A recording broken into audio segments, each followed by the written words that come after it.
on the conclave, all the very, very distinguished professors at the IIT Kanpur, and young friends. I'm truly delighted to be a part of this Policy Conclave 2022, which you have organized. I would have actually loved to attend the program in person in the satellite city of Kanpur, but we are in the midst of election and election campaigning, and I didn't want to draw you into any sort of controversies inviting me just before the elections in Kanpur. Well, I think Kanpur is a great historical city. It inspired Maharshi Valmiki to write the Ramayana, but also has been creating very, very contemporary, modern, world-class engineers who are integral to India's progress for, I think, decades now. I think probably you, as a institute, were tied up with the United States of America originally when it was set up, and I do remember when my own brother was a student there, and when he had to choose which IIT to go to, he chose IIT Kanpur over IIT Mumbai because he believed that getting a modern education replete with the spirit of inquiry, with innovation at its core, will give him a better outlook. Of course, I expect he may have also wanted to be living away from home and enjoy hostel life in Kanpur, something which sadly I never got to enjoy, having always studied in Mumbai. But I think all of you are privileged. You're really remarkable students who have cracked the IIT JEE advanced exam, spend a lot of time, energy. In fact, all the tales of IIT students or the students preparing for the JEE are quite legendary. But series like the Kota Factory or Alma Mater are now giving us a deeper insight into the struggles and the tribulations that all of you go through. My compliments to all of you. I truly salute all of you who are part of the ecosystem in IIT Kanpur, faculty, students. You collectively make us proud. And if I recall a comment that Jitu Bhaiya probably made in the Kota factory, who said, IIT mein chatur nahi, sab rancho hi jate. And I'm sure each one of you will help make India the center of innovation, center of research, center of development. As you come into the real world, work for research, work for Indian corporations, work for international companies, as you start your own entrepreneurship drive, you become startup entrepreneurs. I'm sure you have a huge, huge future waiting for you when you come out of IIT Kanpur. And we look upon all of you as the force of the new India. And when Prime Minister Modi talks of the Amrit Kal, the next 25 years as we transcend from 75 years of independence to 100 years, I think you are our hope, you are our future, and I am very, very confident that all these distinguished students and alumni of IIT Kanpur will be at the forefront of India's tryst with destiny as we prepare to become a developed country, as we work to aspire for prosperity for 1.35 billion Indians. You truly have a remarkable role to play. And I still recall you were probably one of the first institutes to offer computer science. You have very distinguished alumni who have come out of your portals, Narayan Murthy, Arvind Krishna, Mukesh Bansal. I mean, the list would be endless. And that's what makes you the pride of India. And today, the envy of the world. I believe you also have 700 patents, 100 of which came in last year itself. I do recall we have done some amendments to the patent registration regime. We have tried to make it much simpler. We've reduced the cost of patent registration for any of our educational institutions significantly. But Professor Karandikar and all the other colleagues who have a bent of mind towards research or innovation, I'm open to your suggestions. I'd love to hear more from you how we can make the entire regime more robust, more friendly, simplified, and make it affordable. So I'll be very delighted if any of you can write in a paper or send in your suggestions to me. And before I get into any other point, I would like to compliment the faculty of IIT Kanpur. I'm sure you have a lot of other opportunities. I'm sure you are being poached upon by international institutions of repute. I won't be surprised if each one of you gets a contact almost every month that we'll double your salary, we'll quadruple your salary, we'll open up this or that opportunity. But frankly, this nation and all of us are proud of you, proud of your dedication, and proud of your service to make India truly a potential superpower. In fact, a month ago, the Honorable Prime Minister had attended your 54th convocation and launched the blockchain-based digital degrees. This shows how IITians always look to the future, something which Professor Karandikar alluded to in his opening remarks. When we talk about the road to development, we must look at the road both from the individual's point of view and collectively from the nation's point of view. एक व्यक्तिगत हमारा विकास हो, एक सामूहिक रूप से हम देश के लिए क्या कर सकते हैं, देश कैसे आगे बढ़ेगा, हमारी क्या कर्तव्य है कि हम जो लोग आपकी तरह प्रिविलेज नहीं है, जो लोग आपकी तरह इतने बढ़िया इंस्टीट्यूट में एजुकेशन नहीं पा रहे हैं, जो लोग शायद वो ट्रेन नहीं बोर्ड कर पाए, जिसके कारण आज आप इतनी प्रिविलेज पोजीशन में, उस समाज के लिए, उन लाखों करोड़ों भाई बहनों के लिए, बच्चों के लिए, हमारे भविष्य के लिए हमारा क्या दायित्व है, ये जब हम सामूहिक रूप से देखते हैं, हम सब मिलके जब उसकी कल्पना करते हैं, तभी मैं समझता हूं हमारा देश महान बन पाएगा. When we talk of 135 crore Indians, Prime Minister Modi has clearly articulated a vision for India at 2047, which is called the Amrit Kal. You will all agree with me that unless you have ambitious targets, unless you dream big, unless you have some significantly large hopes, aspirations, desires, you can never achieve greatness. There was a time when our population was considered a curse. But Prime Minister Modi has converted that entire thinking to talking about our young population as our biggest strength. Our demographic dividend gives us huge opportunities, opens the doors to a very bright future for the country. And therefore, we need a holistic vision which envisions growth in all sectors, makes it easier to do business, promotes innovation, research, development, modernity, and yet also respects family values, our culture, makes it easier to live, that we call ease of living for every single citizen. And I'm sure using technology, we can all work together, whether in government, in educational institutions, or as private sector citizens or startups.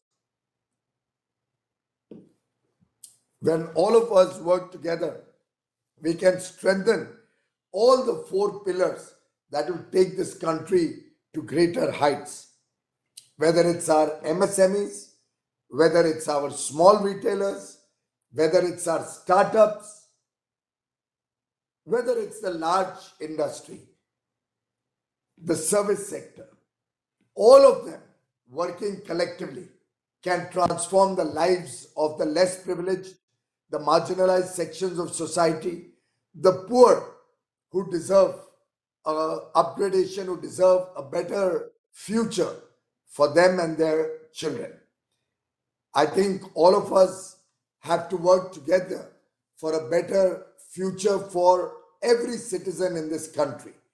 We have to work together for providing opportunities, equal opportunities to every section of society. And towards that end, we on our part are trying to make a humble contribution in terms of taking the basic needs that every citizen requires to the common man.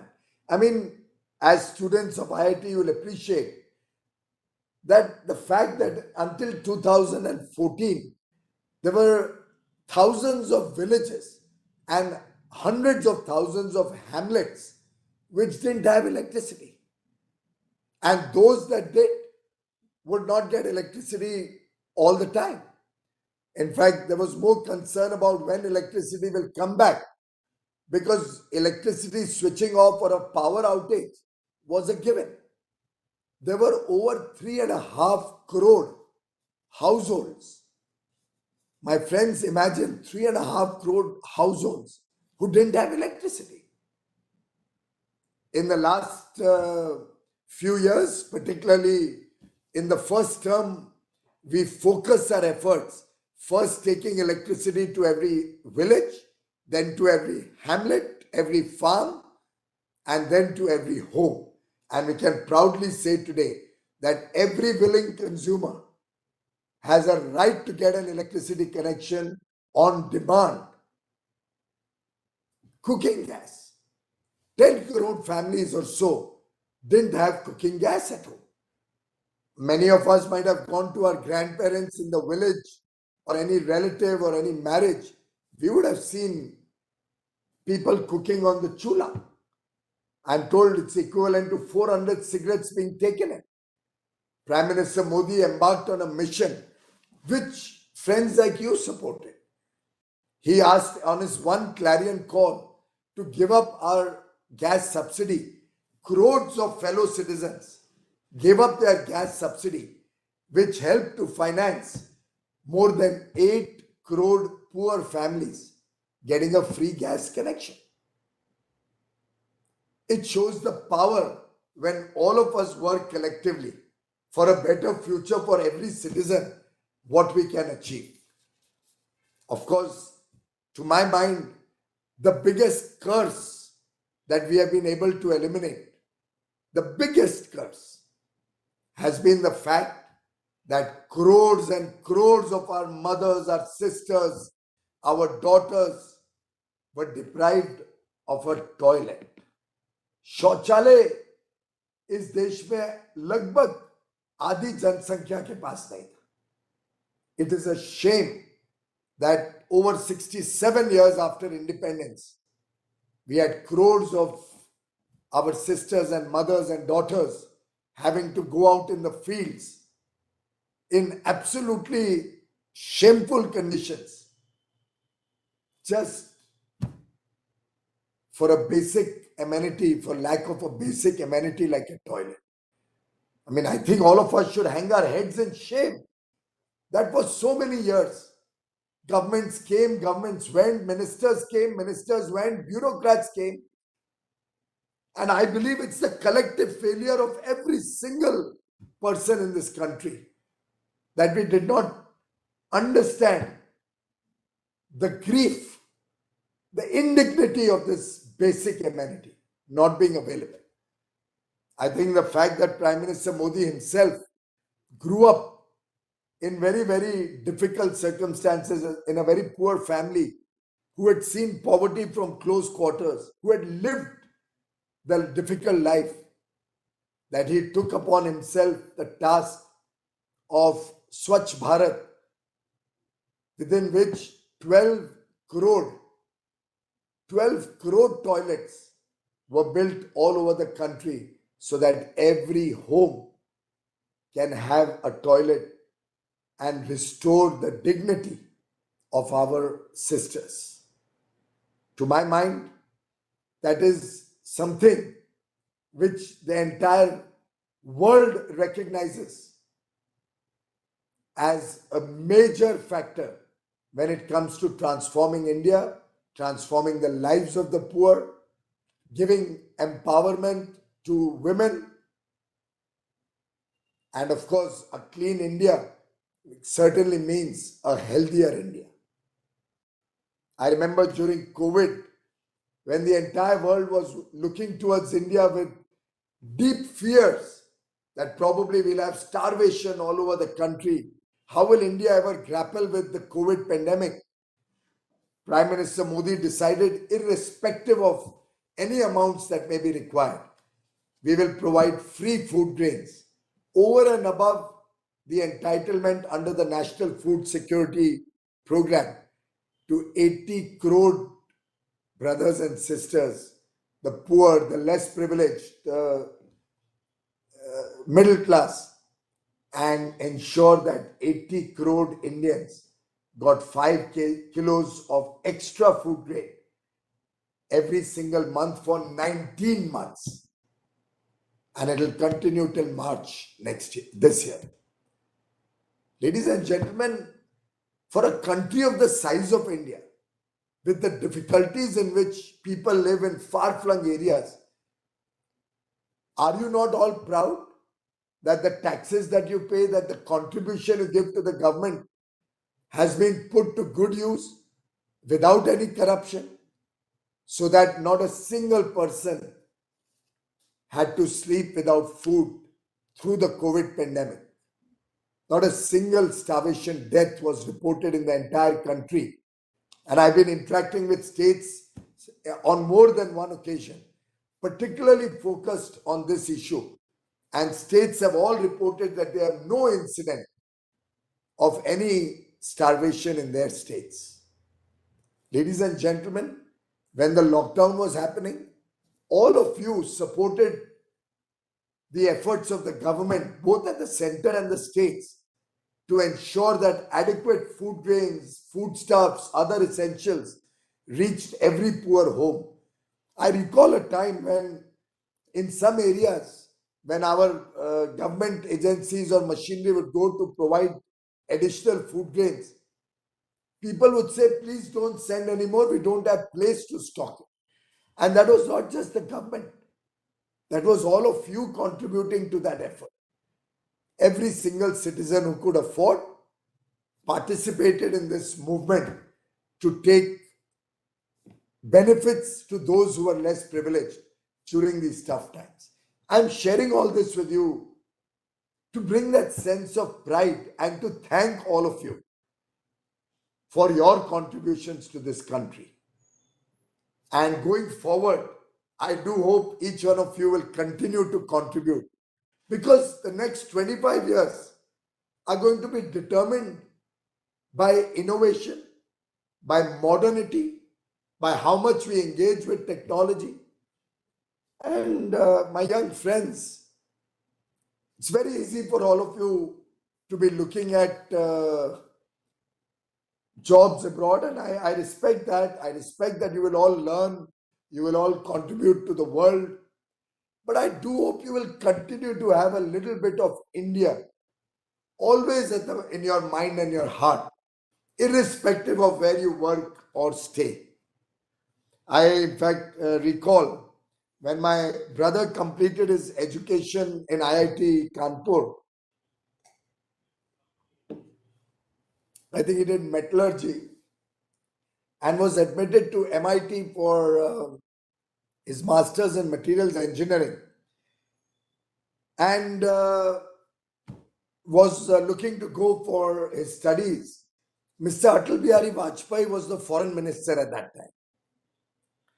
And with great enthusiasm, when my brother got admission in MIT, he went to meet him to tell him that I'm going to go to MIT for studies.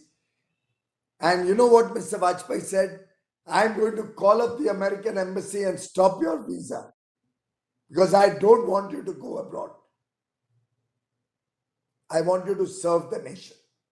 And my brother promised Mr. Vajpayee that I'll come back and I'll serve India.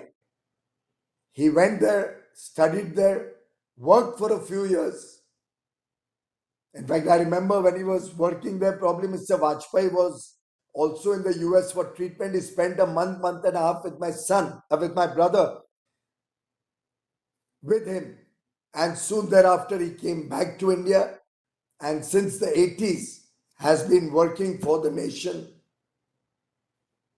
We started out ourselves as a startup. I was a student of accountancy and chartered accountancy. He was an engineer. We started out as small entrepreneurs with a very, very small industry. But with God's blessings, he continues to run that, and I continue to serve the nation in a different role. I'm saying this to all of you only to encourage all of you to remember that there is a little bit of India always in your mind, in your heart, in your work. And whenever possible, give back to India.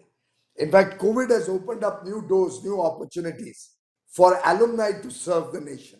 I remember I was addressing the IIT alumni during COVID on a VC, and I made a call. I don't know if anybody is aware of it, but I made a clarion call to all those IIT engineers, alumni, that they should look at spending maybe one day in a week, one day in a fortnight, one day in a month, even when they are outside their country, and certainly when they are within the country, in which they will train our young boys and girls in the villages, the less privileged sections of society, through webcasts, through online training, through online education. Should everybody be required to go to coaching classes? Should everybody be required to spend lakhs of rupees to prepare for an IIT JEE? Can our alumni not help the poor, the less privileged, also ingraining in them and helping us to locate bright young boys and girls who could become potential engineers? Will Rancho have to come into the, into a Delhi School of Engineering or an IIT or whatever that institute was where he studies in Three Idiots, just in the name of a rich person? Or can the ranchos of this country get an equal opportunity? And you all can make it happen with your little bit of time, with your little bit of patience, with your little contribution to support the young boys and girls. And they may not all become IIT engineers. Some of them could take vocational training, become good electricians, good carpenters, good software boys and girls. There could be support services for the large technology thrust that we are trying to give to India.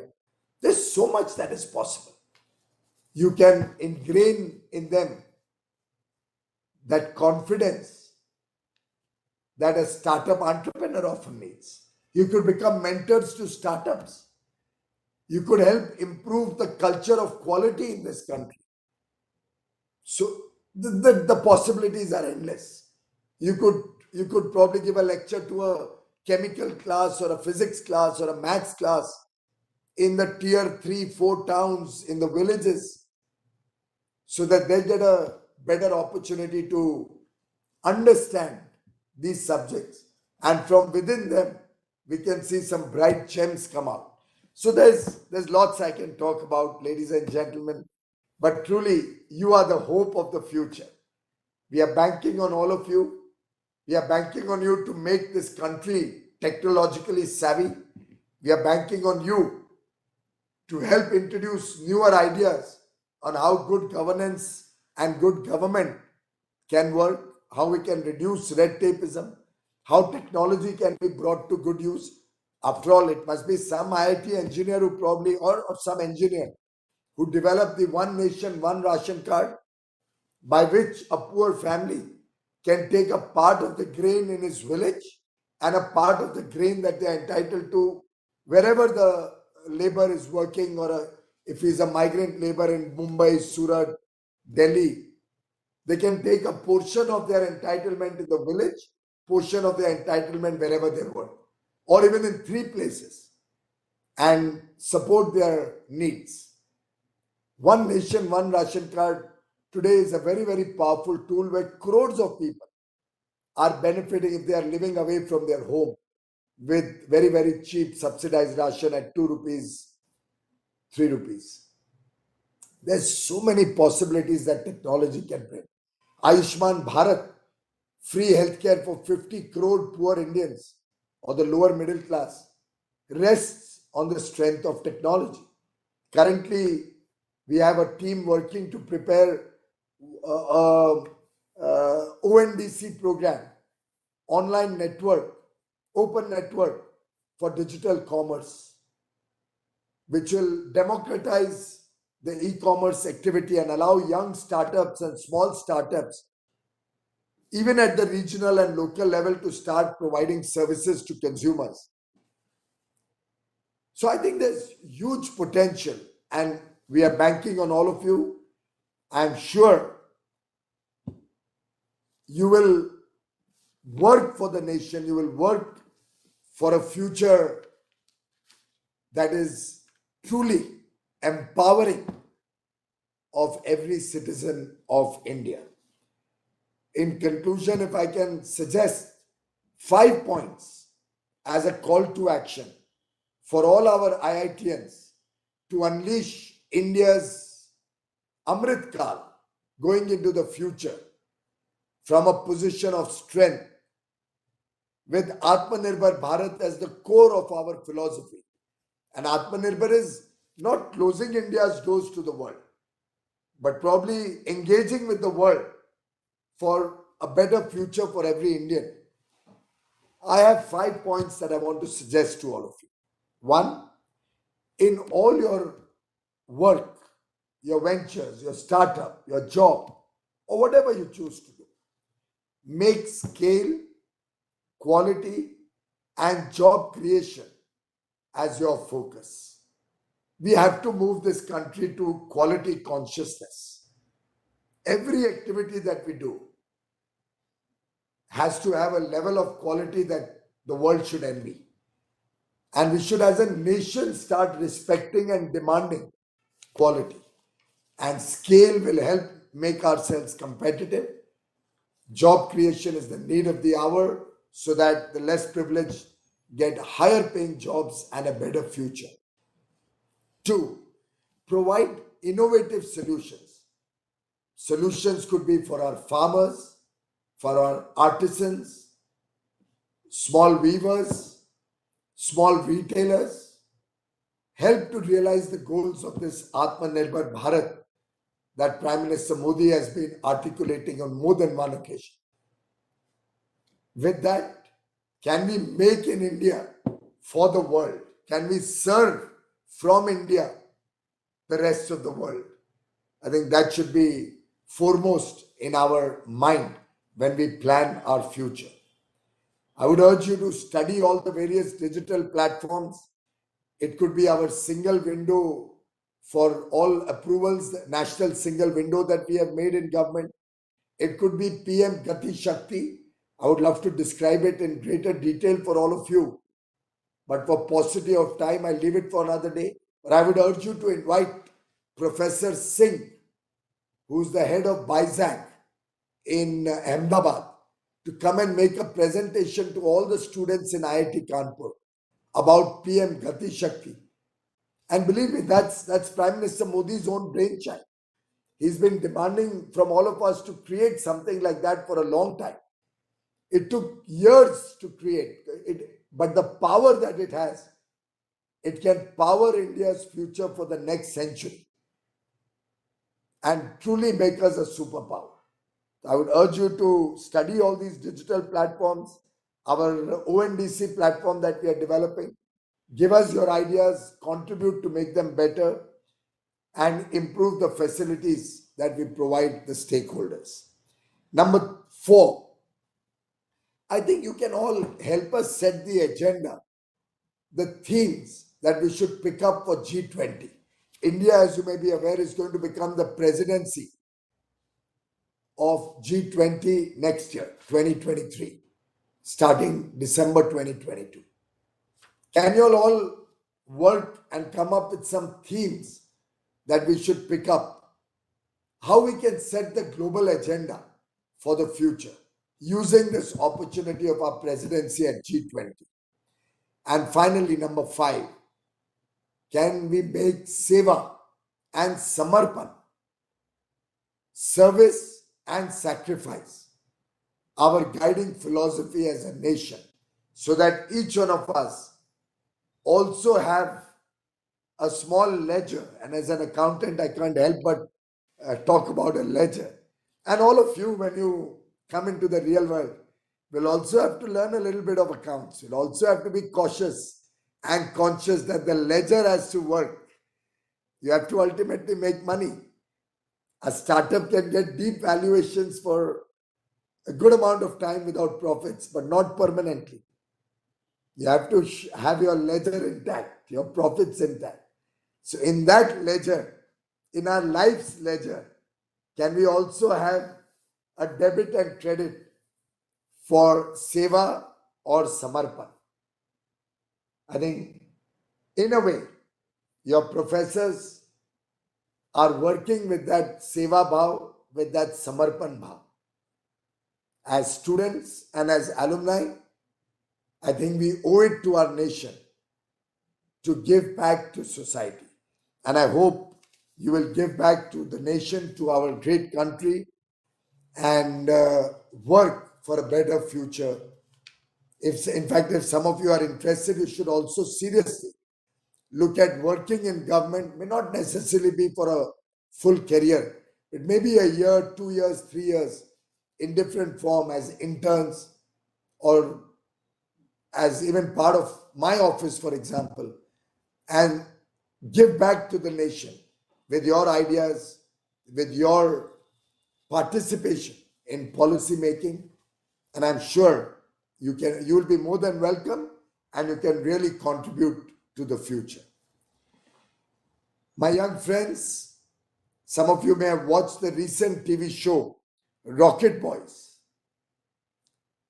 It depicts the story of 3 young boys, Dr. Homi Bhabha, Dr. Vikram Sarabhai, and Dr. APJ Abdul Kalam, who dared to change the destiny and make India a modern nation, to bring us in the hallowed precincts of the few countries who have nuclear science, who have space technology.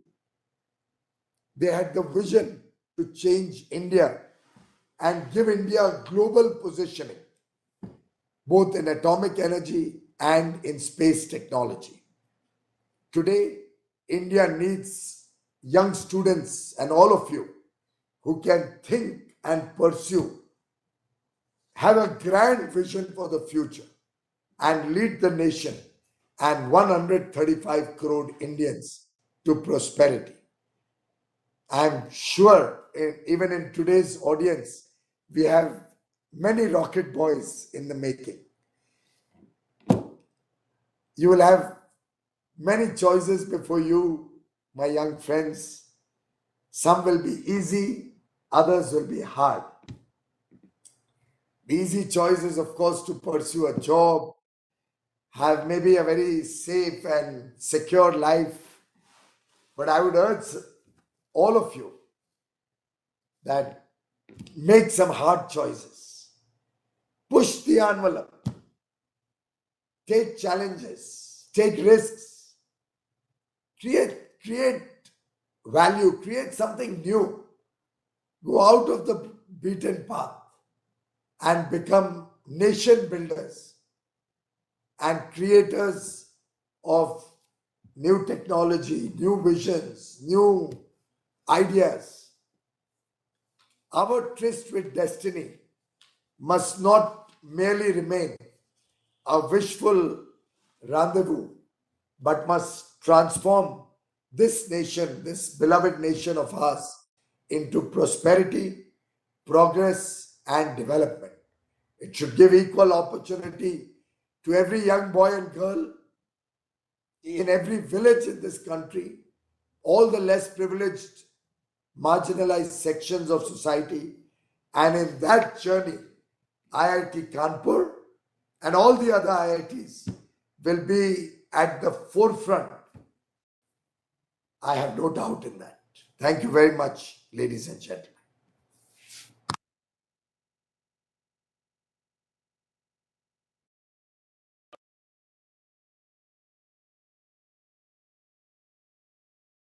Thank you so much, sir, for those inspiring words. Uh, so, if you have 15 more minutes, the students would like to ask some questions, and maybe I can kickstart that part of the session with a couple of questions, and at the same time, I would encourage everyone to put in their questions in the Q&A box. Sir, my first question would be, these young students are, as you said, looking very positively towards the future. But if I were to ask you, what are the top 3 or 5 most difficult challenges that would really could use more efforts, more focus in the coming, let's say, 25 years? What would those be to and major roadblocks in sort of making this country major superpower? Well, that's a brilliant question, food for thought for all of us. I think, first of all, is the recognition that while I'm not talking of a communist society or anything, but the recognition that every citizen of this country has a right to have an opportunity to good education, good health care, a good home of his own, and taking him out of the restrictions that poverty bring to a person's life. And once we recognize that, I think all of us have an opportunity to think of ideas to take prosperity to the remotest corners of India. Technology can play a very big role. For example, why are we making ONDC, the Open Network for Digital Commerce? The idea is that small retailers should be protected also. We are okay with large e-commerce also contributing to the nation's economy and working their way through. But should the small retailers be allowed to become extinct like in the Western world, where mom and pop stores are almost gone? Or should we not protect livelihoods of these young people of the future who's going to work in the small retail ecosystem also?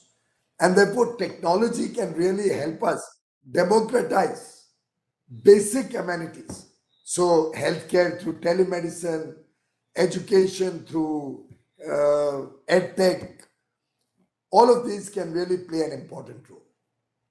Second, farmers. Over the years, farms have got broken down to very small land holdings. Generation after generation, with families dividing their land holding, there's been a huge fragmentation. Can we look at ways to empower our farmers that even in small farms, often with shortage of water, how do we empower our small farmers to increase their incomes? Going for better cropping patterns, multiple crops, drip irrigation, solar power. Can we guide them through technology how to make the best use of the soil quality that they have? And every soil has a unique capability to help the farmer earn more money. I was told the bamboo economy has huge potential. And then the further uses of bamboo, even as a replacement for coal, as an eco-friendly fuel, to make ethanol. Various possibilities that are there in the country. Bamboo furniture can become a fashion statement. So the farmers is another very major ecosystem that we have to all work towards. Infrastructure. As we are working towards taking infrastructure to the length and breadth of India, can we start indigenous technologies and manufacturing of products which are today brought from abroad? It's a challenge before us that we must all take up. Why do we have to be dependent for high-tech products on international countries? What can we do in India to produce in India, to innovate in India? And with that innovation, make infrastructure more affordable, take infrastructure to the remotest corners of India, implement infrastructure projects in a time-bound fashion, in a cost-effective fashion. How can we improve infrastructure using technology? For example, our roads are prone to break up every few days or few months. Can we use technical textiles in road building so that they last for a longer period of time? Can our young startups think of ideas to improve, let's say, our total electricity system all over the country? Can we think of more innovation? Let's say, I'm told that some people are working on wireless transmission of electricity. I don't know how far that's true, but I think the Sustainability Institute in California probably, is it sustainability or am I making a mistake? Some institute in California which is working on these wacky futuristic technologies. Why cannot IIT Kanpur be the hub of this innovative thinking? So I think what I'm broadly trying to allude to is that real life problems in the country are so many. And I'm sure they'll all have innovative solutions. So keep that spirit of inquiry in every single IIT alumni. And I won't repeat what I said earlier about giving back to society. Please make money, make tons of money. Each one of you become a billionaire, and I'll be the happiest person. Professor Karandikar will be so proud of all of you. But give back to the nation, please. Also.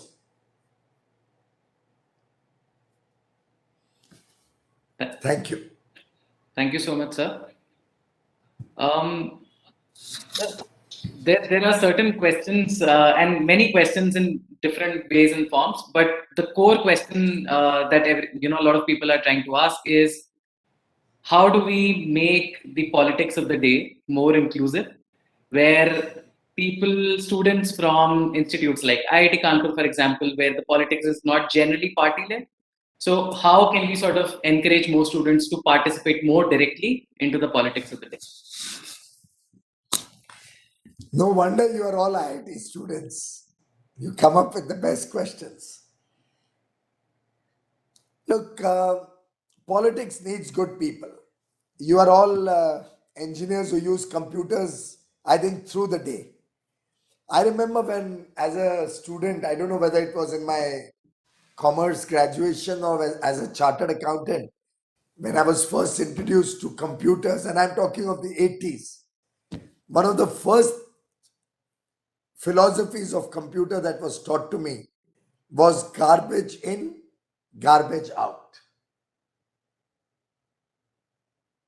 In some sense, I think that answers the question. Unless good people make it a mission to come into politics, and not just because your families are in politics, not just because you want to make money out of politics, not because you see power out of politics, but you see an opportunity to serve. If you're willing to do that, and we have thousands and thousands of well-educated young boys and girls, or for that matter, millions, who plunge into politics, who start taking an active interest, I promise you politics of tomorrow will change. We can get caste out of politics. We can get regionalism out of politics. We can look at India as a more holistic entity. Imagine, just hypothetically, let me say, there must be lakhs of IIT alumni by now. Suppose every IIT alumni go to the party of your choosing. I'm not even making any comment on that. Goes to every political party and gets entrenched into that and starts demanding equal rights for young workers. Starts saying that, look, now dynasties have to get over. And there's nothing wrong if you come from a political family also. Prime Minister Modi, when he spoke in Parliament on Constitution Day, on the one hand said, look, dynasties with a sense of entitlement are bad for politics. But if a politician's son is willing to come in and work right from the grassroots, is willing to campaign in elections, is willing to work in the party office, bide his time with a spirit of service. Some will get opportunities, some will not get opportunity. But if we are all willing to look at politics as a medium of service, not as a medium of power, then the country can get transformed even faster than 25 years. But we'll have to all play our part. And it's a difficult journey. I come from a political family, incidentally. But I was never allowed to get a sense of entitlement. My mother was in politics for many, many years. When she turned 65, she retired. She didn't fight another election, so she didn't lose an election. Served the Bombay Municipal Corporation, served the Maharashtra legislature for 3 terms, 15 years. But at 65, she chose to retire. And you know how it happens typically. Local people say, "Ab Piyush ko khada karo," since I was active. But what was my activity at that time? I used to go out sticking posters on the streets, go door to door campaigning, scream, and I've lost my voice in that, scream on bikes for appealing to people to vote for first the Jan Sangh and then the Bharatiya Janata Party since childhood. But my mother said, "Over my dead body will Piyush fight in my constituency." They allowed me to work as a Karyakarta of the party. She retired in 2004. My late father retired in 2008 after serving as a union minister and a party office bearer for decades. He was in the party machinery. But when he finished his term in the parliament in 2008, he didn't allow me to come into his seat. And he passed away in 2008, by the end of 2008. And I was at that time in Mumbai BJP, an ordinary Karyakarta. No, so they made me work and they said, "Your destiny will take you where it will." But I continued to persevere as a Karyakarta. And it was fate that brought me to Delhi in 2010. Well after my father had passed away, well after my mother had retired from politics 6 years before that. But parties are looking for talent. So I say this to you because I'm trying to tell you this, at least my party, recognizes talent, recognizes people who work for years and years to strengthen the party. And if all of you were to get involved in politics, some actively, some could even be part-time. So I was a part-time person in politics since the 80s until 2014 when I became a minister. I did my professional work.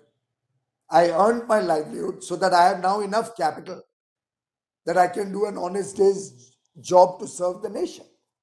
I would urge all of you, work, make your lives, create your capital, create your own position in the business world or as a startup or in a job, but give some portion of your time to society. My brother, he was not interested in politics. He was more interested in RSS and RSS activities. So he's today a global ambassador or a global director in an organization which sets up schools in the remotest tribal villages. One teacher, one school, Ekal Vidyalaya it's called, as a part of One Bandhu Parishad. You know, they are trying to empower our tribal children and give them the basic education and the basics of a good life. What should be hygiene, how they can learn the basic 3 R's, simple mathematics, even in the tribal areas. That's what he found a passion in. Now, it may not be directly politics, but you could serve society in so many ways. Each one has his own liking. So I would urge you, politics or social service, whatever interests you, but it's a struggle, and it's a struggle that one should do with no expectation in return. I remember asking Mr. Vajpayee when I was a child that I used to call him Chacha ji, आप Pradhan Mantri कब बनेंगे? And he would tell me, मेरी कुंडली में नहीं लिखा है कि मैं कभी प्रधानमंत्री बनूंगा. And we were left with 2 seats in parliament in 84. But everybody persevered. Everybody worked hard. The spirit was nationalistic. The spirit was India first.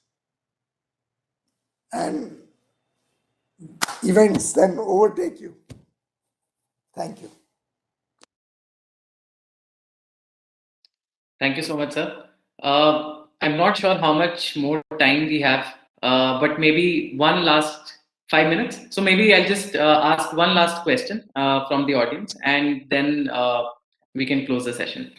So, sir, there's a question which says, how can India look to meet its energy requirements as it transforms into a developed nation while simultaneously realizing its commitment to achieve zero carbon by 2070?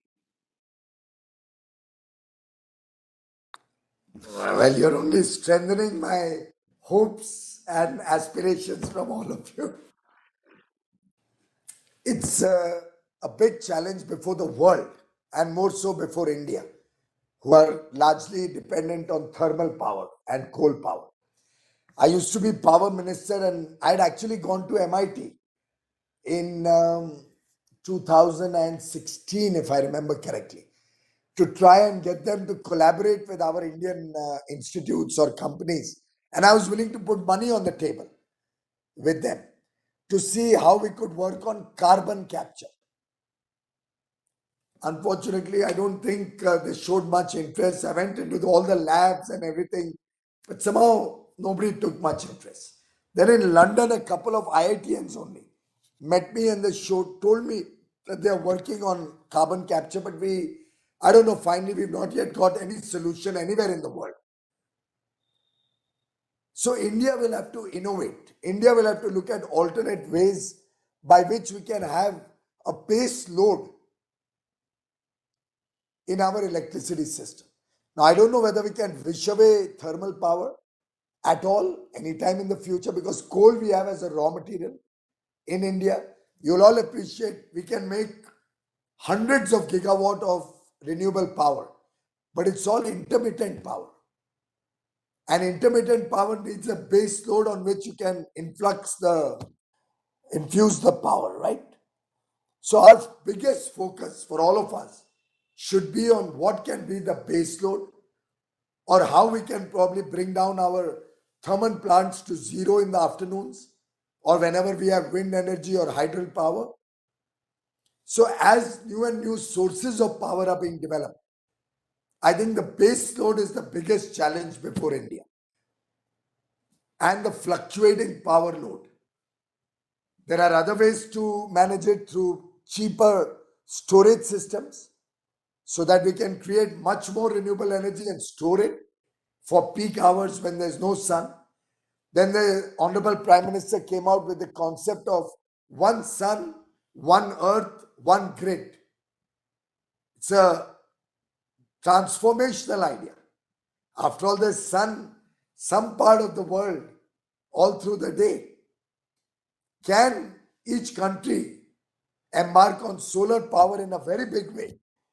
And can we have across the oceans transmission lines, so that from Japan, starting to give power to India in the day hours in Japan, it moves west to India, moves further west to the Middle East, Africa, Europe, and then to the US. You can have 24 hours powered by the greatest source of energy. Can we look at better plant load factors for solar energy? Why should it? Of course, it's improved from 17-18% to, I'm told, 23-24% now. Ladakh can give you 30% plus plant load factor. But of course, transmission has to be made cheaper. So I go back to my earlier point, how technology can help can help infrastructure become cost effective and affordable. Infrastructure includes the utilities, of course. So it's a multi-dimensional approach which will help us transition from the polluting sources to clean and renewable sources of energy. Of course, on automobiles, electric vehicles, I think will be the flavor of the day as we go forward. But it can't be that you create an electric vehicle with lithium batteries which are polluting, or you recharge the batteries using coal-based power. Then you're back to square one. You're replacing, of course, if it's still better than oil and diesel and petrol, it's still better than that. Can we see that how we can increase the use of ethanol? Or can we convert the carbon that we have that comes out of thermal power and make that clean? So clean coal is another possibility. Converting coal to gas, some experiments and some pilot plants have come up, is another option, which is cleaner than the pure play coal-based power today. So the list is endless. I said bamboo could become a source of replacing coal. Bamboo can also give you ethanol. Can we have 100% ethanol powered vehicles with flexi engines? I'm told Brazil has gone up to 99 or 100%. As I think one of those famous old songs says, "Ab watan tumhare haath sathiya. Ab watan tumhare hawale sathiya." It's up to you, Professor Karandikar, and your whole team, and all those distinguished alumni. Save the world, save India. Thank you. Thank you.